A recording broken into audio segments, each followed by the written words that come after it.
A man is trapped on a 100-meter cliff. If he moves a muscle, he will fall. This man is hanging from the edge of a sand cliff.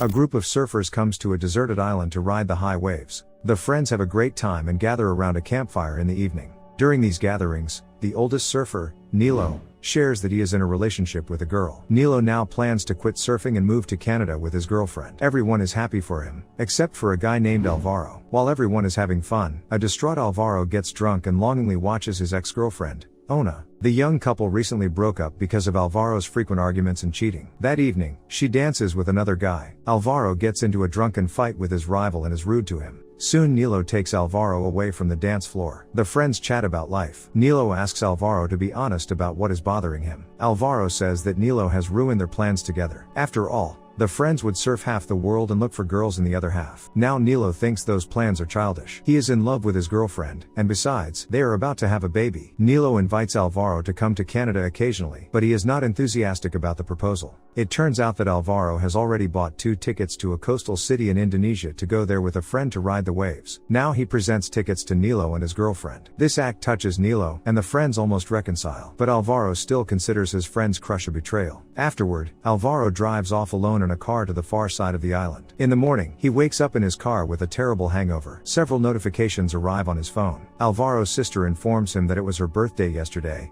which he forgot about. Also, his father is seriously ill and misses him. But the family doesn't resent Alvaro. They are willing to wait patiently until he finds himself and wants to maintain a relationship with him. Meanwhile, he arrives at the most desolate part of the island. He takes his backpack and board with him and sets out to find a place to surf. Alvaro walks along the steep sandy shore and suddenly stumbles. He drops his board, and the loose sand takes him to a high, rocky cliff. Alvaro manages to hold on for a while with an incredible effort, but he can't climb back up because the sand will start to fall again. Alvaro digs his fingers into the sand but keeps sliding down the slope. At that moment, his phone rings in his backpack. Alvaro tries to reach for the phone to ask for help, but the sand takes him relentlessly to the edge of the cliff. He finds himself in a hopeless situation. He's hanging right over sharp rocks and shallow water, unable to move or save himself. Alvaro tries to figure out by ear when a big wave hits the rock so he can jump into the water without crashing. So he picks the right moment and jumps. He hits a rock hard in the water with his hip but swims up. He gets out on the rock, gets on his feet,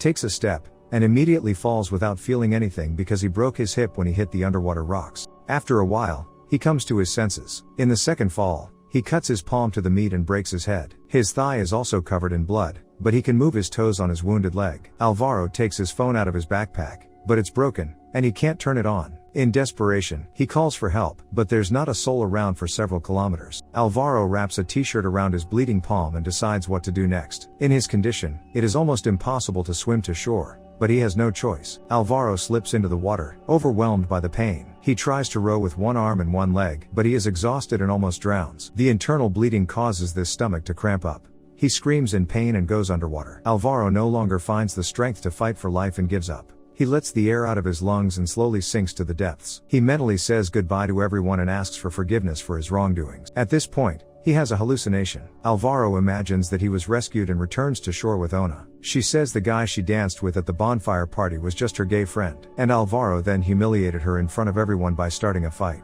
But she also recalls good moments in their relationship. For example, how Alvaro once threw her a candlelight dinner on the far side of the island during a new moon. She had a crush on him then, but those feelings are gone now. Alvaro tells Ona that he is drowning and asks for her forgiveness. However, the boy cannot list what he has wronged his beloved. That's what the girl popped up in his mind for, to name all the unpleasant things she had to go through in their relationship. She talks about the boyfriend's constant cheating, the humiliation, and the lack of love on his part. In reality, Alvaro continues to sink and thinks about his fear of loneliness. He sees Ona again. She snuggles up to him and affectionately tells him they need to break up and start from scratch. Alvaro needs to apologize to many people, so he must live. With these words, she kisses him goodbye. In doing so, she gives him the strength to push himself off the seabed and continue to fight for life. Alvaro floats to the surface, and in his imagination, she walks away. He manages to make it to shore. He comes to his senses sitting in the shadow of a large rock. Flies land on his bleeding wounds, and there is no help waiting. Then Alvaro notices a piece of a surfboard being thrown onto the shore by the waves. He realizes he needs to get off the beach,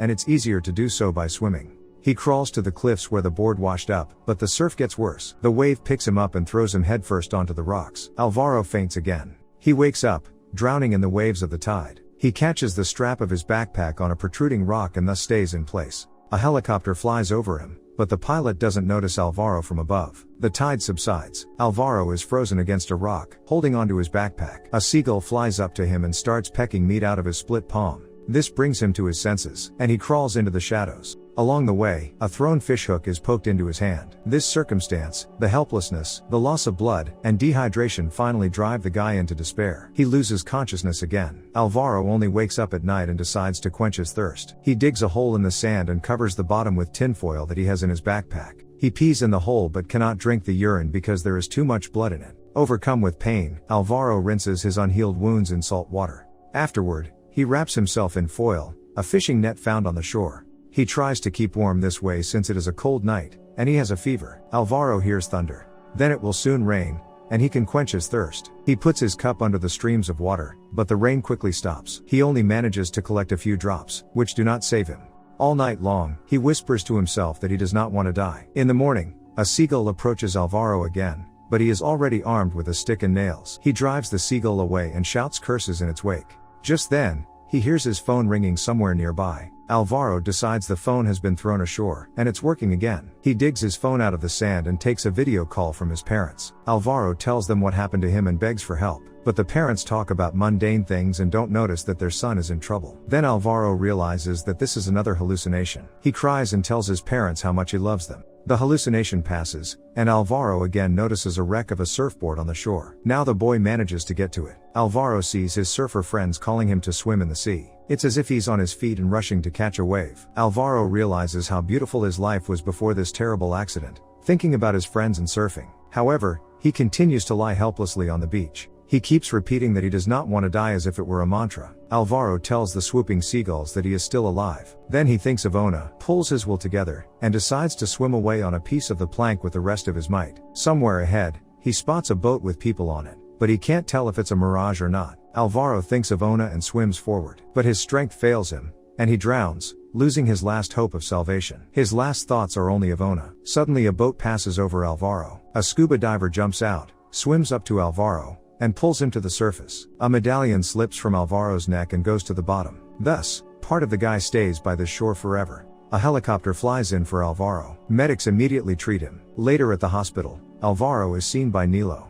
The boy, who was miraculously saved, tells his friend what helped him survive. Alvaro says he was afraid to die, burdened by a tremendous sense of guilt for everyone close to him. He didn't want to be someone's vile memory. Now Alvaro wishes he had been able to be happy for Nilo when he told him about his crush. Alvaro admits that at the time, he felt only envy. But now he is truly happy for his friend. Alvaro no longer wants to be completely selfish. He regretted not hugging his father for years and not telling him he loved him. Alvaro admits that he has never really fallen in love. The guy only likes Ona because she is objectively reasonable, but not for Alvaro. The guy decides to let go of Ona even though it hurts. The main thing Alvaro has learned is that he can be alone and survive. He ends his story with tears in his eyes. Time passes, and Alvaro visibly recovers in the hospital and decides to start a new life. At that moment, he is visited by Ona. This story is based on actual events.